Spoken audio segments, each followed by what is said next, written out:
ng House of Representatives. Rodi Duterte, dare to prove, gurgurin ko kayo, remarks.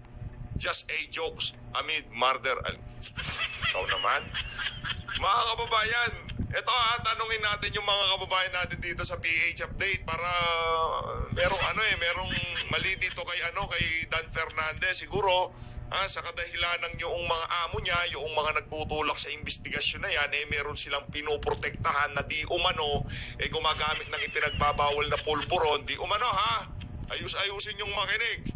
Di umano, yung mga amo ng amo nyo dyan sa House of Representatives, merong aligasyon, merong mga ebidensya, meron mga testimonya na nagsasabi na gumagamit ng ipinagbabawal na pulburon itong si Marcos Jr. Kaya ho ba kayo galit dyan sa gurgurin ko kayo remarks ni dating Pangulong Rodrigo Duterte dahil ho ba yung pinoprotektahan nyo, yung amo nyo ngayon nalilig sa ipinagbabawal na pulburon? Nagtatanong lang naman ho tayo dito.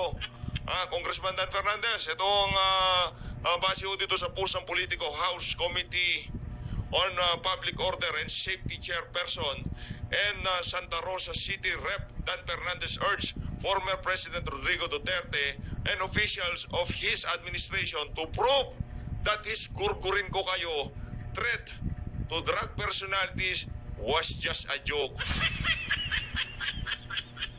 Meron ho ba kayong problema doon sa mga nanonood sa atin dito sa PH Update? Kung yun ho bang isang durugista nagtutulak ng ipinagbabawal na pulburon, kung sakaling pumalakda sa kalsada, meron ho ba kayong pakialam doon? Para sa akin, wala ho akong pakialam. Kasi marami hong sinirang buhay ang mga yan. Ngayon, kung ipagpapatuloy nila yung kanilang mga illegal na gawain, kung yun ang matamasa nila dahil doon sa kalokohan nila na yon, wala ho tayong sisisihin kasi choice nyo yan. Kung pumasok kayo sa illegal na droga, choice nyo yan. Kung lumabas kayo sa pinagbabawal na droga, choice nyo rin yan. Kung papalakda kayo dyan sa kalsada, choice nyo yan. Lahat nang nangyayari sa buhay natin, choice natin. Kung anong kahihinatnan ng mga buhay natin, choice natin yon. Ngayon, kung padadaluhin mo si dating Pangulong Rodrigo Duterte dyan sa House of Representatives para tanungin lang siya, kaugnay dyan sa gurgurin ko kayo threat na yan, naku po. Kung Dan, ano na hong nangyari sa inyo? Pagkakakilala sa inyo ng mga kababayan natin, mahusay kayong congressman, pero base sa pinapakita niyong performance dyan, wala ho. Sablay, mahinang klase, yun ang nakikita natin dito sa performance nito si Congressman Dan Fernandez. Simple lang yan.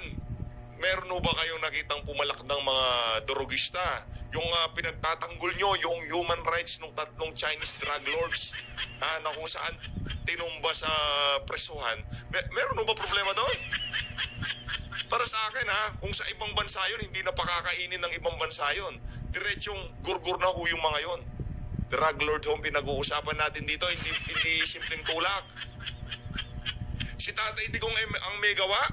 Kung hindi si Tatay Digong ang hindi may gawa nun, wala ho tayong pakialam. Convicted ho sila drug lord. Sinisira ho nila yung buhay ng ating mga kabataan. Nagurgur sila sa loob ng selda. Sa ibang bansa nga ho, di ba, merong parusang bitay kung sakaling nagdala ka, nagpasok ka ng illegal na droga sa kanilang mga bansa. Yayariin ka talaga, di ba? Meron pa nga tayong kababayan dyan sa Indonesia na mapahanggang sa ngayon, wala pang kasiguraduhan kung mabibigyan siya ng kapatawaran doon sa kanyang pagbibitbit ng ipinagbabawal na pulburon. Ganun ho yun. Sa ibang bansa, hindi na nila kailangan mang-utos ng mga preso para itumba yung mga drug lord.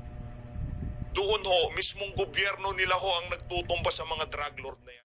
Niyang ipagpaliwanagin yung mga opisyal ng dating administration kaugnay dyan sa gurgurin ko kayo threat ni dating Pangulong Rodrigo Duterte. May pumalakda, ang tanong, may pumalakda sa daan.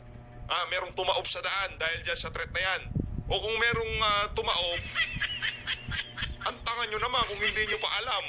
Pero ako dito, kami dito, majority sa sambayan ng Pilipino, wala ho kaming pakialam kung merong pumalakdang tulak ng ipinagbabawal na droga sa kalsada. Choice ho nila yon. Pinapatupad ng ating mga law enforcer ang batas. Ngayon, kung ikaw, na-surveillance ka at napatunayan na meron kang nagbebenta ka ng ipinagbabawal na pulburon, natrabaho ka ng mga pulis, choice mo yon. Marami kang panahon para layuan yung illegal na yan. Pagka pinasok mo yan, kung tumumba ka sa daan, problema mo yon. Wala akong problema ang sambayan ng Pilipino. Naging payapa ang buong bansa nung panahon ni Tatay Digong. Pero ngayong mga panahon na to, naglipa na naman ho yung mga nangunguha ng bata, holdapan, napan. Grabe na naman ho ngayon yung yung kalsada. Nabawi na naman ho ng mga masasamang elemento. At yung mga ordinaryong Pilipino na ini-enjoy yung mga benepisyong na idulot noong war on drugs si Tatay Digong, unti-unti na hong nawawala. O baka wala na ho talaga lahat. Ngayon naman, dumako tayo dito kay Barbers. Kinwentuhan na naman ho tayo. Kinwentuhan na naman ho tayo nitong si Robert H. Barbers.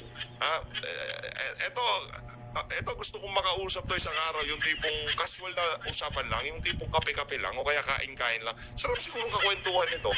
Yung tipong i-good time kaya, yung maya't maya meron ng kwento tong mama na to. Ang sabi ko nito si Barbers, Barbers response to Roque, malinaw na kami ay fair. Wow, palakpakan natin, fair daw sila. Palakpakan natin, fair daw sila dyan sa House of Representatives. Palakpakan natin. Yan na nga ba sinasabi natin? Ito mga kababayan, base ko dito sa post ng Manila Bulletin, House Committee Quadcom led Chairman Surigao del Norte and 2nd District Rep. Robert H. Barbers has insisted that the body's fairness in its handling of the contempt citation and subsequent detention of lawyer Harry Roque. Fair daw! Fair daw! Okay, paano naging fair? Pinatawag niyo siya ng 2 beses. Nagpunta ba siya o hindi siya nagpunta? Nagpunta po siya. Doon sa 2 consecutive hearing dyan sa House of Representatives na pinatawag niyo yung mama, nag-atubili ho ba siyang pumunta? Hindi, nagpunta po siya. Yung pangatlo, ipagpalagay na ho natin na hindi siya nakadalo. Meron na siyang fault. Honest mistake nga di ba? Nanghingi pa nga ng dispensa. Nanghingi siya ng pasensya dyan sa mga crocodile na yan. Pasensya na honest mistake naman. Nanghingi ako ng paumanhin, hindi ako nakadalo last hearing. Nandito naman, nandyan naman ho siya ngayon Lahat ng gusto nyong itanong last hearing sa kanya, pwede nyong maitanong ngayon. Noong nagdaang hearing. Naitanong nyo naman yung mga gusto nyong itanong. Ano pa bang problema? Ba't kailangan pa siyang i-cite in contempt? Hindi. Ang issue dito, gusto nyo lang irigalo ang pagkakakontempt nitong si Spoksari dyan sa mga amo nyo. Akala nyo, hindi namin kayo nabisto, lalo na tong itong ali na to, na akala mo talagang articulated, ang tali-talino. Madam, international lawyer ho yan. Nasa advantage lang kayo kasi your house, your rules, yun ang nangyayari dyan.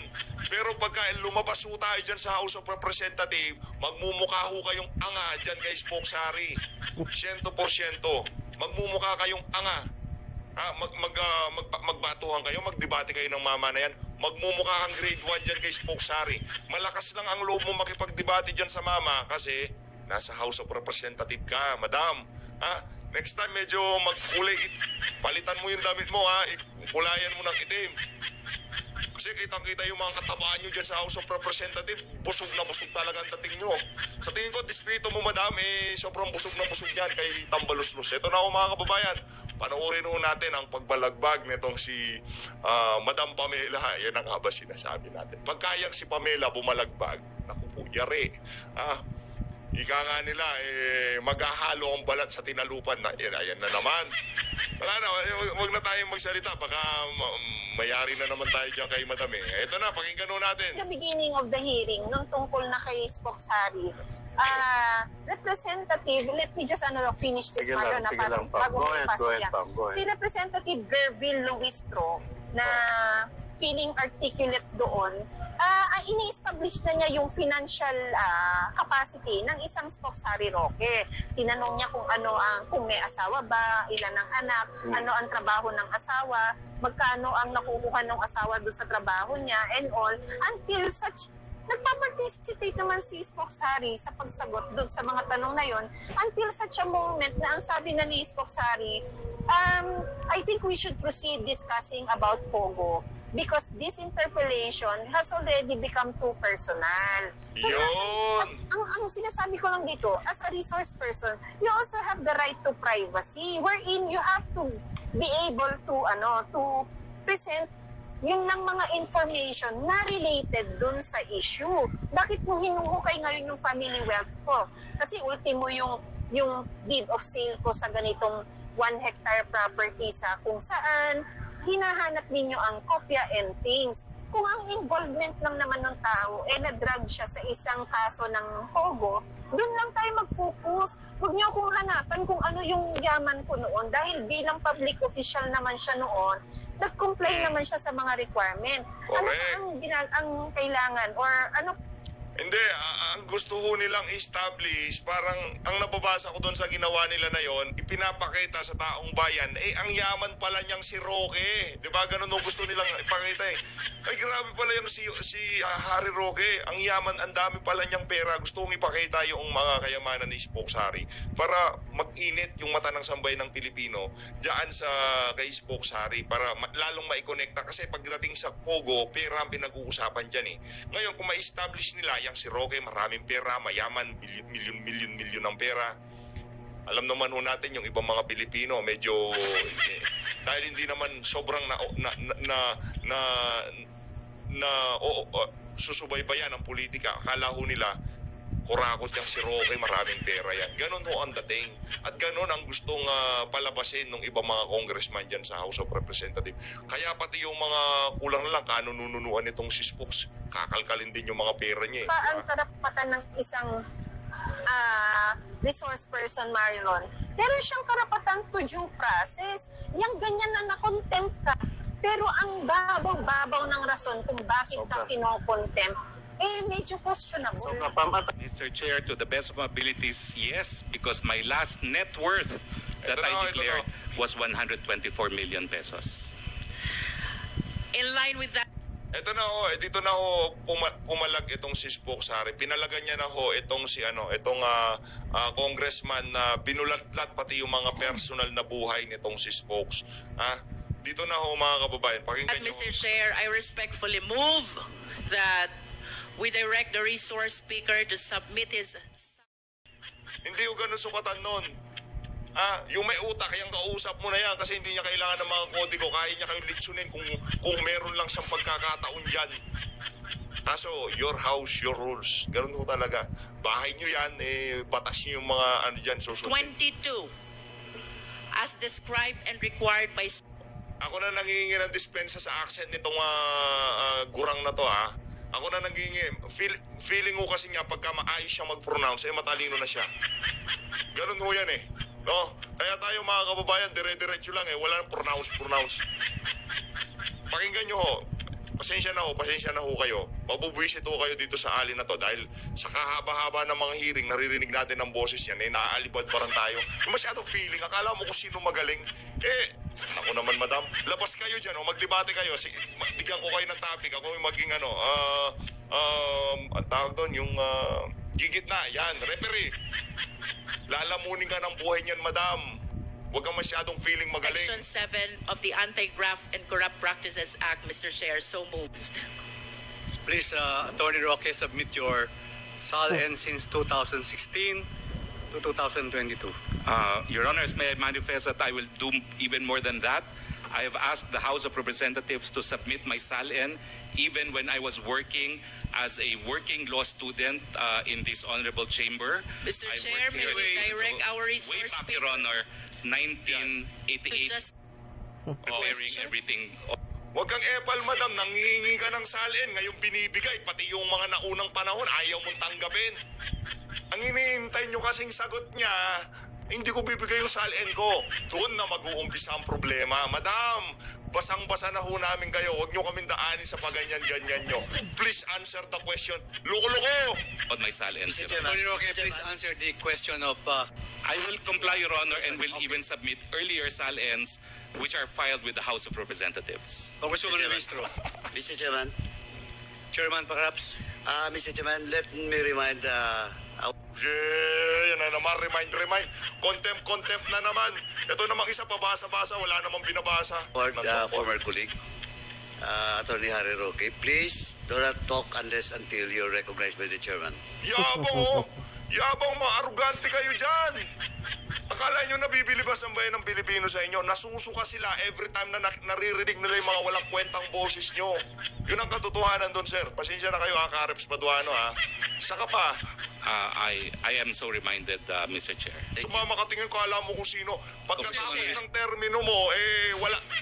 Pagkatapos ba ng pagiging congressman mo, ano kayo? Sige nga. Yan, international lawyer kayo, ano kayo?